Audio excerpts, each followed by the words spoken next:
Very good afternoon friends. आज करेंगे हम set number 20 Himachal Pradesh GK का। ठीक है, सभी आपको 15 क्वेश्चन टॉप मोस्ट मिलेंगे, किसी न किसी एग्जाम में अपेयर हो चुके हैं। ठीक है तो वीडियो के साथ पूरा बने रहें। अगर अभी तक आपने हमारे इस चैनल को लाइक एंड सब्सक्राइब नहीं किया तो प्लीज़ इसको लाइक एंड सब्सक्राइब आप कीजिए। ठीक है, हाँ, और एक इम्पोर्टेंट नोटिफिकेशन आप सभी के लिए। ठीक है, आज की न्यूज़पेपर की हेडिंग रही है, ठीक है, हिमाचल प्रदेश में हिमाचल प्रदेश में 1000 प्लस पटवारी की वैकेंसी अभी आने वाली है। ठीक है, तो उसके लिए हिमाचल प्रदेश का जीके एक मोस्ट इम्पॉर्टेंट टॉपिक में रहेगा। ठीक है, कम से कम 15 to 16 क्वेश्चन आपको हिमाचल प्रदेश जीके के मिलेंगे। ओके, जीके सेक्शन में plus static GK plus current affair. ठीक है, तो जीके का जो ओवरऑल टॉपिक है Himachal GK, static GK plus current affairs 25 number weightage के साथ आपके एग्ज़ाम में अपेयर होने वाला है और होता है। ठीक है, इंपॉर्टेंट सेक्शन है, इसको इग्नोर बिल्कुल ना करें। ठीक है, मेरिट को अप और down Himachal Pradesh GK ancient जो हिस्ट्री प्लस करंट अफेयर ही करते हैं। ठीक है, तो इस चैनल को लाइक एंड सब्सक्राइब आप कर लीजिए और तैयारी अपनी आप स्टार्ट कर दीजिए। ठीक है, I think last he vacancy है इतनी मास 1000 प्लस। ठीक है, इसके बाद रिटायरमेंट्स रेवेन्यू सेक्टर में बड़ी कम रह जाएंगी। ठीक है, तो वैकेंसी भी फिर उसी के अकॉर्डिंग आएगी। ठीक है, जैसे मैं नायब तहसीलदार की आती 12 से 15 के बीच में, पटवारी की भी आने वाले टाइम में 20 से 25 के बीच में ही आया करेगी। तो इसको लास्ट अपने लिए एक माइलस्टोन, एक टारगेट बना के आप चल पड़िए कि आपको इस बार पटवारी का एग्ज़ाम क्रैक करना ही है अगर आप हिमाचली हैं। ठीक है, तो फ्रेंड्स बिना हम टाइम वेस्ट किए हुए हम स्टार्ट करते हैं आज का अपना first question Himachal Pradesh GK का। ठीक है, फर्स्ट क्वेश्चन है, जो मणिकरण के गर्म जल स्रोत किसके किनारे पर स्थित हैं? तो फ्रेंड्स जो मणिकरण है उसके जो वार्म वाटर के स्रोत हैं वो आपकी पार्वती नदी के किनारे हैं। ठीक है, तो इस बात को अपने माइंड में आप रख लीजिए। मणिकरण से कुल्लू से होते हुए जो पार्वती नदी है ये बहती है और ये ब्यास नदी की ट्रिब्यूटरी है। ठीक है, मिलती ब्यास में ही है। ठीक है, तो फर्स्ट क्वेश्चन का राइट आंसर हो गया पार्वती। ओके, आगे मूव करते हैं सेकंड क्वेश्चन की तरफ। ब्यास कुंड कहाँ स्थित है? तो हमने काफ़ी बार पढ़ा है जो ब्यास कुंड है वो आपकी ब्यास नदी का उद्गम स्रोत है। ठीक है, तो ये रोहतांग पास में है। ठीक है, और रोहतांग पास जो है आपका रोहतांग दर्रा 10,300 फीट अप्रोक्स है। ठीक है, इसकी हाइट, और ये कुल्लू को लाहौल से जोड़ता है। ठीक है, और अटल टनल रोहतांग पास का ही एक शॉर्टकट है। ठीक है, अदरवाइज़ पहले अगर आपको कुल्लू से लाहौल की तरफ आना था तो आप रोहतांग पास को पार करते थे, बट अब अटल टनल से होकर आप आराम से आ सकते। ठीक है, तो यहाँ पर ब्यास कुंड का राइट आंसर हो जाएगा रोहतांग दर्रा, और ब्यास नदी का उद्गम स्रोत है, इस बात को भी याद रखिए। आगे मूव करते हैं, खीर गंगा तो उष्ण जलधारा किस जिले में है? तो फ्रेंड्स जो खीर गंगा है ये आपकी मणिकरण से और आगे आप चले जाइए 12 से 15 किलोमीटर, तो वहाँ पर है, तो बेसिकली में कुल्लू जिले में ही है। ठीक है, आगे मूव करते हैं फोर्थ क्वेश्चन की तरफ। प्रसिद्ध चैडविक झरना कहाँ पर स्थित है? वेरी इंपॉर्टेंट क्वेश्चन के एग्जाम्स में पूछा गया है।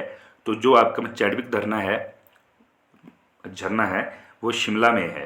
ठीक है, इस चीज़ को आप याद कर लीजिए। आगे मूव करते हैं अपने पांचवें प्रश्न की तरफ। हिमाचल प्रदेश की कौन सी प्रमुख नदी से कांगड़ा और कुल्लू घाटियां में निर्मित हुई हैं? तो फ्रेंड्स कांगड़ा और जो कुल्लू की घाटियां हैं मैक्सिमम वो ब्यास नदी के कारण निर्मित हुई हैं। ठीक है, तो ब्यास रिवर यहाँ पर राइट आंसर हो जाएगा इसका, इस चीज़ को याद रखिए।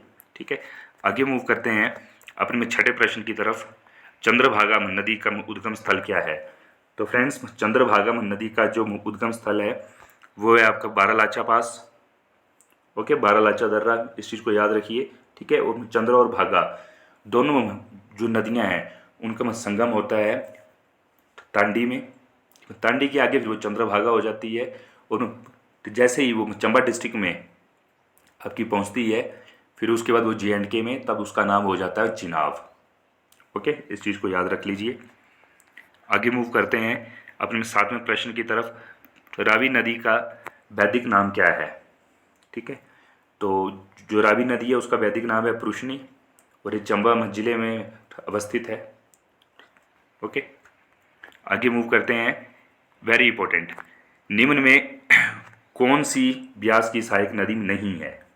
तो फ्रेंड्स सुकेती, ऊल, बाणगंगा सभी ब्यास नदी की सहायक नदियां हैं, बट अली ब्यास नदी की सहायक नदी में नहीं है। इस चीज़ को याद रख लीजिए, मार्क कर लीजिए, अच्छा क्वेश्चन है। आगे मूव करते हैं हम अपने 9th प्रश्न की तरफ। ठीक है, इंपॉर्टेंट है। सतलुज हिमालय प्रदेश में कहाँ पर प्रवेश करती है? ठीक है, तो फ्रेंड्स जो सतलुज रिवर है वो हिमाचल में प्रवेश करती है शिपकी में। ओके, तो ऑप्शन फर्स्ट राइट हो जाएगा। ओके, आगे मूव करते हैं हम अपने 10वें प्रश्न की तरफ। एक रिवर है रावी, उसका जो स्टार्टिंग पॉइंट है वो कहाँ से निकलती है?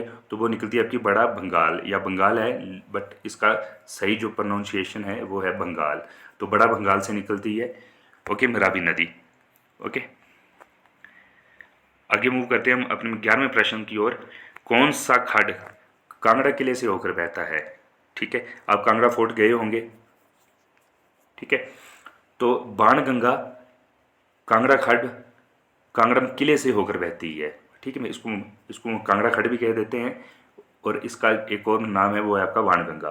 तो कौन सा खड्ड कांगड़ा किले से होकर बहता है? तो इसका राइट आंसर हो जाएगा बाणगंगा, ऑप्शन डी। ओके, आगे मूव करते हैं। धौलाधार श्रेणी है, जो आपकी में धौलाधार रेंज है, श्रेणी है, वो आपकी में कुल्लू में भी है, कांगड़ा में भी है और चंबा में भी है। तो ऑप्शन डी में उपयुक्त सभी में इसका राइट आंसर हो जाएगा। ठीक है, आगे मूव करते हैं। शिवालिक श्रेणी किस जिले को स्पर्श नहीं करती है? तो फ्रेंड्स जो शिवालिक रेंज है वो कांगड़ा को टच करती है, बिलासपुर को भी टच करती है, हमीरपुर को भी टच करती है, बट शिमला को टच वो नहीं करती। तो ऑप्शन डी यहाँ पर राइट आंसर हो जाएगा आपका। ओके, आगे मूव करते हैं हम अपने 14वें प्रश्न की तरफ। कौन सी पर्वत श्रृंखला में सिरमौर को शिमला से अलग करती है? तो फ्रेंड्स सिरमौर और शिमला को सेपरेट करने वाली जो पर्वत श्रृंखला है उसका नाम है चूड़ चांदनी। इस क्वेश्चन को याद कर लीजिएगा, इंपॉर्टेंट क्वेश्चन है। ठीक है, रेंजेस में एक क्वेश्चन अक्सर पूछा गया है।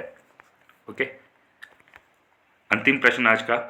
बाणगंगा नदी किस जिले में बहती है? तो फ्रेंड्स बाणगंगा रिवर जो है वो आपकी कांगड़ा में बहती है। ठीक है, और कांगड़ा फोर्ट के पास से निकलने वाली जो खड्ड है उसका नाम बाणगंगा ही है। इसको कांगड़ा खड्ड भी बोल दिया जाता है, बट इसका जो एक्चुअल नाम है वो है आपकी बाणगंगा। ओके, तो ये थे टॉप 15 क्वेश्चन, होपफुली आपको अच्छे लगे होंगे। ठीक है, एक वेटेज फुल क्वेश्चन हैं, सभी एग्जाम्स में अपेयर हुए हैं, तो यहाँ से 1 या 2 क्वेश्चन आपके एग्जाम में भी अपेयर हो सकते हैं। ठीक है, तो इस वीडियो को पूरा आप देख लीजिए। अगर अभी आप हमारे इस चैनल पर न्यू हो तो प्लीज़ इसको लाइक एंड सब्सक्राइब आप कर लीजिए।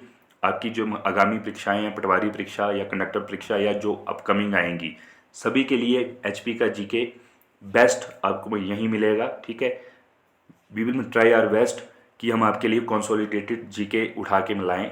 ठीक है, जो किसी न किसी एग्जाम में अपेयर हुआ हो। ओके, तो इन क्वेश्चंस को आप अंडरस्टैंड कर लीजिए, 15 क्वेश्चन है। ठीक है, और चैनल को लाइक एंड सब्सक्राइब आप कर दीजिए। और हाँ, पटवारी की परीक्षा में आने वाली है, उसकी तैयारी आप शुरू कर दीजिए, क्योंकि इसकी मेरिट हाई जाएगी। ठीक है, तो फ्रेंड्स अब मेरे को आप दीजिए इजाज़त। जय हिंद, जय भारत।